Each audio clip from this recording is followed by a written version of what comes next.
హరే కృష్ణ. ఓం శ్రీ మాత్రే నమః. అందరికీ నమస్కారం. ఈ సంవత్సరం మాఘమాసం జనవరి 30 నుంచి ప్రారంభమై ఫిబ్రవరి 28న ముగుస్తుంది. జనవరి 30 మాఘ శుద్ధ పాఠ్యమి, పరమ పవిత్రమైన మాఘమాసం ప్రారంభం. నదీ స్నానాలు, సముద్ర స్నానాలు ఆరంభం. ఆలయాలలో మాఘపురాణం ప్రారంభం. మాఘమాసం నెల అంతా ఒక్కో రోజుకు ఒక్కో ప్రాముఖ్యత ఉంటుంది. మాఘమాసం నెలలో ఏదైనా ఒక రోజు నదీ స్నానం చేస్తే గొప్ప ఫలితం పొందవచ్చు. మాఘమాసంలో మాఘ అంటే పాపములను పోగొట్టుకునేది అని అర్థం. కాబట్టి ఈ విశిష్టమైన శక్తివంతమైన మాఘమాసంలో ఖచ్చితంగా నదీ స్నానాలు చేయడానికి ప్రయత్నించండి. మన నిత్య జీవితంలో మనం తెలిసి తెలియక చేసిన ఎన్నో పాపాలను, తప్పులను చేస్తూ ఉంటాం. వాటి వల్ల మన రాబోయే కాలంలో ఎన్నో కష్టాలను, నష్టాలను ఎదుర్కోవాల్సి వస్తుంది. వీటి వల్ల మనకు ఆర్థికంగా, మానసికంగా నష్టాలు కూడా వస్తాయి. కాబట్టి మనం జీవితాంతం సుఖ సంతోషాలతో, సిరి సంపదలతో జీవించాలంటే మనం చేసిన పాపాలను కడిగేసుకోవడమే మనకు ఉన్న ఏకైక మార్గం. కాబట్టి ఆ విష్ణుదేవుడే మనకు ఈ మాఘమాసాన్ని ఒక వరంగా ప్రసాదించాడు.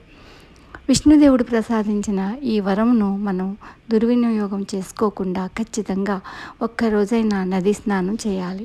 మీ ఇంటి దగ్గరలో ఏదైనా నదులు ఉంటే రోజు నదీ స్నానం చేయడానికి ప్రయత్నం చేయండి.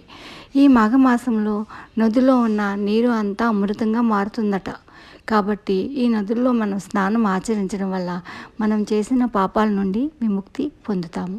అలాగే విష్ణుదేవుని అనుగ్రహంతో సుఖ సంతోషాలతో జీవించవచ్చు.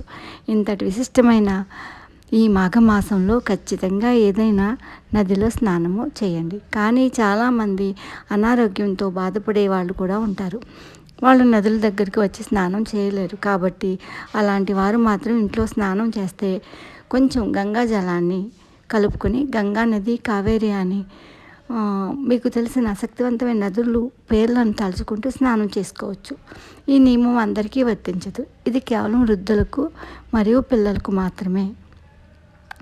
ఈ మాఘమాసంలో నదీ స్నానానికి ఎంత శక్తి ఉందో ఇంట్లో వెలిగించే దీపానికి కూడా అంతే శక్తి ఉంది.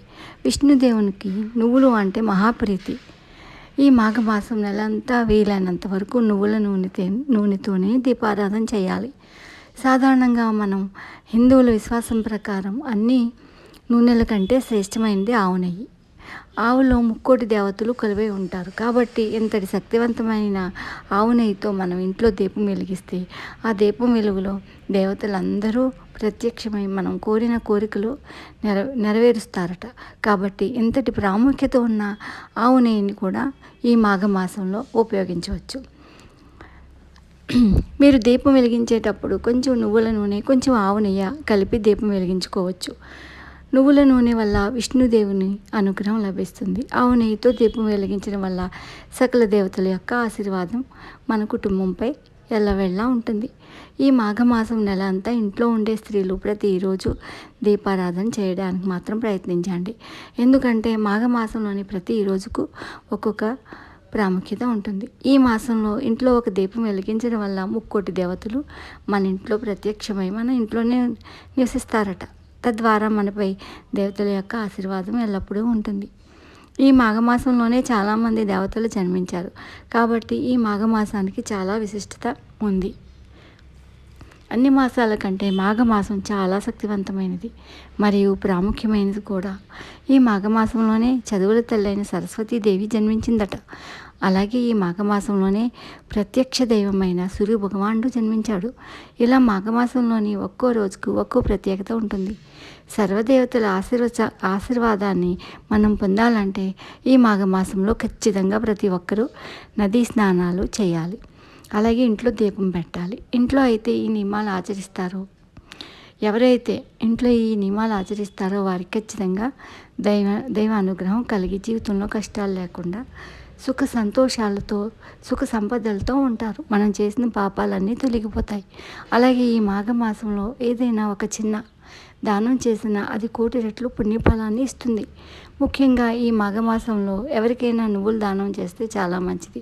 అలాగే మీ తాతకు తగినట్టు తాహతకు తగినట్టు అన్నదానం చేస్తే మీ రాబోయే తరతరాలు అంతులైన ఐశ్వర్యంతో జీవిస్తారు. ఒక బ్రాహ్మణుడికి నువ్వుల ఉండలు దానంగా ఇవ్వండి. ఇలా చేస్తే చాలా మంచిది. మాఘమాసంలో ఎరుపు, పసుపు, పచ్చ రంగులో ఉండే దుస్తులను ధరించండి. ఈ రంగులు మన జీవితంలో అదృష్టాన్ని తీసుకొస్తాయి. ఎట్టి పరిస్థితుల్లోని ఈ మాఘమాసంలో నలుపు రంగు వస్త్రాలు ధరించరాదు. ఈ మాఘమాసంలో ఎవరైతే నలుపు రంగు వస్త్రాలు ధరిస్తారో వారికి ఏళ్ళనాటి శని పట్టి పీడిస్తుందట. అంటే ఎంతో సందేవుడికి నలుపు అంటే ఎంతో ఇష్టం కదా. ఈ మాఘమాసంలో నలుపు రంగును సందేవుడు చూస్తే వారిపై తన చెడు దృష్టిని ప్రభావిస్తాడట. కాబట్టి వీళ్ళంతవరకు ముఖ్యంగా స్త్రీలు నలుపు వస్త్రాలను ధరించకపోవడమే మంచిది. ఇంకా మాఘమాసంలో వచ్చే ప్రతి ఆదివారం శక్తివంతమైంది. ఎందుకంటే సూర్యదేవుడు మాఘమాసంలోనే జన్మించాడు కాబట్టి సూర్యునికి ఇష్టమైన ఆదివారం రోజున మనం సూర్యదేవుడిని ప్రార్థిస్తే తరగని ఐశ్వర్యం మనకి లభిస్తుందట. ఈ మాఘమాసంలో మొత్తం 4 ఆదివారాలు ఉన్నాయి. ఈ 4 ఆదివారాల్లో ఇంట్లో ఉండే స్త్రీలు ప్రొద్దునే లేచి తలస్నానం చేసి సూర్యుడికి నమస్కారం చేసుకుని సూర్యభగవానుడికి అర్ఘ్యం సమర్పించాలి. ఆరోగ్యం అంటే ఒక రాగి చెంబును తీసుకొని దాని నీటిని నింపి తూర్పు వైపు తిరిగి సూర్యుడిని చూస్తూ నీటిని జారవిడవాలి. దీన్ని ఆరోగ్యం అని అంటారు. సూర్యునికి అర్ఘ్యం సమర్పించిన తర్వాత ఓం సూర్యదేవాయ నమః అనే మంత్రాన్ని జపించాలి. ఇలా చేస్తే మన జాతకంలో సూర్యదేవుని స్థానం బలపడి మనకి అనారోగ్య సమస్యలు రాకుండా ఉంటాయి. ఈ మాఘమాసంలో దేవుడికి పూజ చేసేటప్పుడు పూజలో ఎరువులు ఉపయోగిస్తే చాలా మంచిది. ఏ ఇంట్లో అయితే ఉదయాన్నే నిద్ర లేస్తారో వారికి మంచి జరుగుతుంది. ఏమండి, మీకు